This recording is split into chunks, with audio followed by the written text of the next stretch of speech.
One, put God first.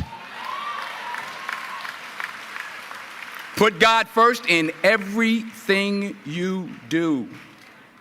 Everything that you think you see in me, everything that I've accomplished, everything that you think I have, and I have a few things, everything that I have is by the grace of God. Understand that. It's a gift. 40 years ago, March 27th, 1975, it was 40 years ago, just this past March, I was flunking out of college. I had a 1.7 grade point average. I hope none of you can relate. I had a 1.7 grade point average. I was sitting in my mother's beauty shop. They still call it beauty shops now? What they call it now? Yeah, I was sitting in the beauty parlor. I was sitting in my mother's beauty parlor, and I'm looking in the mirror, and I see behind me this woman under the dryer. And every time she looked up, every time I looked up, she was looking at me, just looking me in the eye. And I didn't know who she was, and I said, she said, somebody give me a pen, give me a pencil, I have a prophecy. March 27, 1975, she said, boy, you are gonna travel the world and speak to millions of people. Now mind you, I was flunked out of college. I'm thinking about joining the army. I didn't know what I was gonna do, and she's telling me I'm gonna travel the world and speak to millions of people. Well, I have traveled the world, and I have spoke to millions of people. But that's not the most important thing, the success that I had. The most important thing is that what she taught me and what she told me that day has stayed with me since. I've been protected, I've been directed, I've been corrected. I've kept God in my life, and it's kept me humble. I didn't always stick with him, but he always stuck with me. So stick with him in everything you do.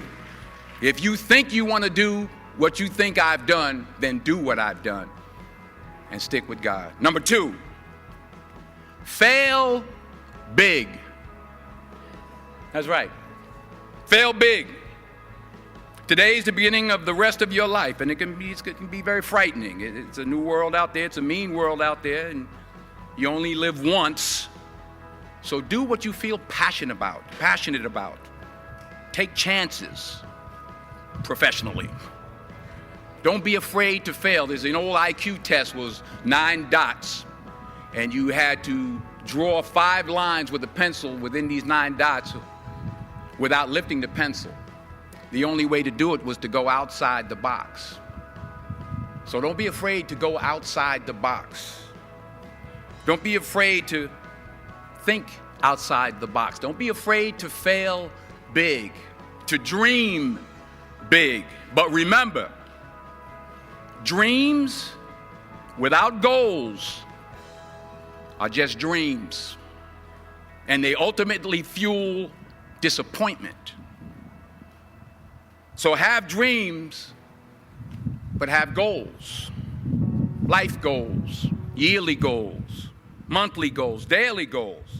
I try to give myself a goal every day. Sometimes it's just to not curse somebody out. Simple goals, but have goals.